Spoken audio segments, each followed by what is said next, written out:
మీరు హోల్డ్ చేయండి. ఒకవేళ స్టాక్ కనుక 63 కరెంట్ రెసిస్టెన్స్ దగ్గర నిలబడి దానిపైన క్లోజ్ అవుతే కనుక ఫర్దర్ అప్ ట్రెండ్ మీరు ఎక్స్పెక్ట్ చేయొచ్చు. కానీ 57 కింద కనుక 2-3 క్లోజ్ అవుతాయి. షార్ట్ టర్మ్ టెక్నికల్ గా వీక్ అయినట్టు. So 63 upper side, 57 lower side గా మీరు up and down trend signal గా మీరు భావించవచ్చు. నెక్స్ట్ పవన్ గారు మెయిల్ చేశారు, అట్లాస్ సైకిల్ ని ప్రస్తుతం కరెంట్ మార్కెట్ ప్రైస్ లో హోల్డ్ చేయొచ్చా, ఎగ్జిట్ అవ్వమంటారా మీడియం టర్మ్ కోసం అని అడుగుతున్నారు. సో సైడ్ వేస్ ట్రెండ్ లో ఉందండి. లాస్ట్ 6 months గా చూస్తే అసలు మూవ్మెంట్ పెద్ద ఏమీ కనిపించట్లేదు. న్యూస్ లో కూడా పెద్ద కనిపించట్లేదు. సెక్టర్ లో కూడా పెద్ద న్యూస్ ఏం లేదు. కాబట్టి 260 నుంచి 210 వరకు సైడ్ వేస్ ట్రెండ్ లో ఉన్నది. మీరు హోల్డ్ చేయండి. ఒకవేళ స్టాక్ 250 పైన కనుక ఏ మాత్రం కన్సాలిడేట్ అయ్యి పైన నిలబడితే కనుక 280 వరకు మీరు ఎక్స్పెక్ట్ చేయొచ్చు. కానీ 230 కింద 225 కింద కనుక 2 రోజులు క్లోజ్ అవుతే మటుకు అట్లా సైకిల్ ఒక షార్ట్ టర్మ్ కరెక్షన్ మీరు ఎక్స్పెక్ట్ చేయొచ్చు.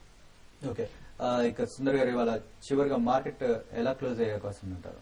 సో మార్కెట్ చూస్తుంటే లాస్ట్ ఒక 1 hour గా చాలా వాలటైల్ గా ఉందండి. 5400 పైన నిలబడుతుంది. కాకపోతే సో హోల్డ్ చేయండి. లాంగ్ పొజిషన్ ఉందంటే, ఎందుకంటే నిన్న కూడా 54 పైన క్లోజ్ అయింది. ఇవాళ కూడా 54 పైన కన్సాలిడేషన్ అవుతుంది.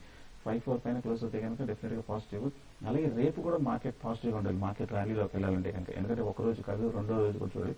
రేపు కూడా బులిష్ గా ఉందంటే కనుక బ్యాంక్స్ లో మిడ్ క్యాప్ లో ఒక కాషియస్ గా బై తీసుకోవచ్చు. సో ఏదైనా ఉద్దేశం 1 or 2 days wait and watch policy adopt చేస్తే మంచిగా అనిపిస్తుంది. Okay, thank you very much Sundar గారు. ప్రస్తుతం మార్కెట్ లో మళ్ళీ కాస్త పాజిటివ్ లోకి వచ్చినట్టుగా అనిపిస్తుంది. సెన్సెక్స్ 22 పాయింట్లు, నిఫ్టీ 5 పాయింట్ల లాభంతో ట్రేడ్ అవుతుంది. అయితే మార్కెట్ కి సంబంధించిన మరిన్ని అప్డేట్స్ కోసం మీరు TV5 money.com లో trade your afternoon trade program లో దీనికి సంబంధించిన మరిన్ని అప్డేట్స్ అవి టెలికాస్ట్ అవుతుంటాయి. మీరు దాంట్లో లాగిన్ అయ్యి ఈ కార్యక్రమాన్ని కంటిన్యూ చేసుకోవచ్చు. ప్రస్తుతానికి ఇవి ఈ బులెటిన్ విశేషాలు.